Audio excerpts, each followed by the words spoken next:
क्या भगवान सच में हमारे बीच हैं? क्या आज भी वे अपने भक्तों की पुकार सुनते हैं? क्या कलयुग में भी कोई व्यक्ति भगवान का साक्षात्कार कर सकता है? आइए आज एक ऐसी कहानी सुनते हैं जो आपके हृदय को भक्ति से भर देगी। एक समय की बात है, एक छोटे से गांव में एक गरीब ब्राह्मण माधव दास रहते थे। वह बचपन से ही बड़े धार्मिक थे। उनके हृदय में भगवान श्री कृष्ण के प्रति अनन्य प्रेम था। लेकिन जीवन कठिन था। खेतों में काम करके मुश्किल से 2 वक्त का भोजन जुटता था।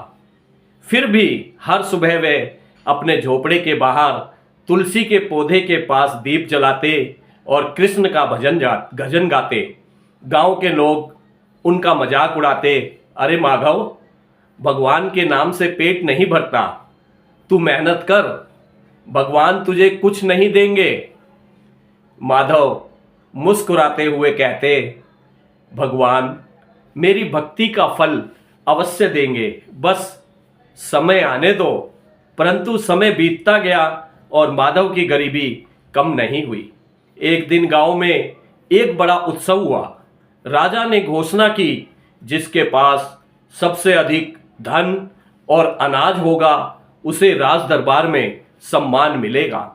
गांव के सभी लोग अपनी दौलत दिखाने लगे, पर माधव के पास कुछ नहीं था सिवाय अपने भगवान की भक्ति के।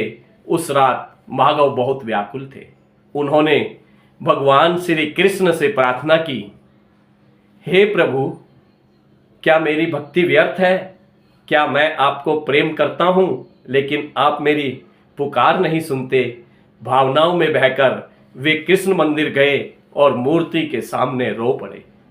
हे गोविंदा, क्या इस कलयुग में आपकी भक्ति का कोई मूल्य नहीं? और तभी मंदिर के अंदर एक दिव्य प्रकाश फैला।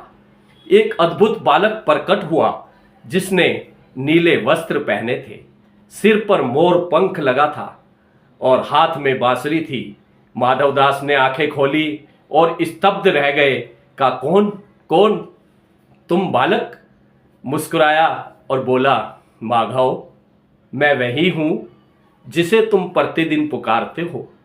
मैं तुम्हारी भक्ति से प्रसन्न हूं। कल तुम राज दरबार जाओ और वहां तुम्हें मेरे प्रेम का फल मिलेगा। कहते ही बालक अदृश्य हो गया, लेकिन माधव के हृदय में एक अजीब सी शांति भर गई। अगले दिन माधव जैसे ही राज दरबार पहुंचे, वहां एक विचित्र घटना घटी। राजा के कोष से अचानक अनाज और धन अपने आप बाहर गिरने लगे। दरबारी चकित हो गए, यह क्या चमत्कार हो रहा है? और तभी उस कोष में से एक पत्र प्रकट हुआ। उस पत्र में लिखा था, यह संपत्ति उस भक्त के लिए है जो सबसे अधिक प्रेम से मेरा स्मरण करता है। राजा और दरबारी समझ गए कि यह कोई सामान्य घटना नहीं है। उन्होंने घोषणा की कि यहाँ कोई सच्चा भक्त है जो हर दिन भगवान की भक्ति करता है। माधव चुपचाप खड़े थे, लेकिन मंदिर के पुजारी ने उनकी भक्ति का वर्णन किया। राजा स्वयं उनके पास आए और बोले, भक्त माधव, यह तुम्हारा ही है। भगवान ने स्वयं तुम्हारी भक्ति का प्रमाण दिया है। यह सुनकर गांव के सभी लोग हतप्रभ रह गए। जो लोग कल तक माधव का मजाक उड़ाते थे, वह उनके चरणों में गिर पड़े। माधव, हमें भी सच्ची भक्ति सिखाओ। माधव मुस्कुराए और बोले, धन और ऐश्वर्य जीवन में आएंगे और चले जाएंगे, लेकिन सच्ची भक्ति कभी व्यर्थ नहीं जाती।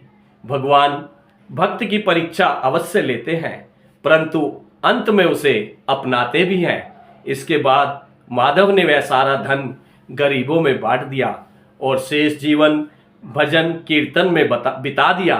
भाइयों और बहनों, यह कथा हमें क्या सिखाती है? भक्ति में धैर्य सबसे महत्वपूर्ण है। भगवान हमारी परीक्षा लेते हैं, लेकिन वे हमें कभी त्यागते नहीं। सच्चा भक्त कभी हतोत्साहित नहीं होता। यदि कोई हमारा उपहास उड़ाए, तब भी हमें भगवान का नाम नहीं छोड़ना चाहिए। भगवान केवल प्रेम को स्वीकार करते हैं। उन्हें धन, यज्ञ, तपस्या की आवश्यकता नहीं, केवल सच्चे मन से किया गया प्रेम चाहिए। कलयुग में कोई भी भगवान को पा सकता है। ना कोई जाति, ना कोई उम्र, ना कोई अवस्था मायने रखती है। केवल प्रेम, भक्ति और समर्पण चाहिए। अगर यह कथा आपके हृदय को छू गई हो तो इसे लाइक करें, अपने विचार कमेंट में लिखें और वेव 7 डिवोशनल को सब्सक्राइब करें। आपका एक शेयर किसी और को भक्ति की राह दिखा सकता है। अगर कोई बोलने में त्रुटि हो तो क्षमा करें।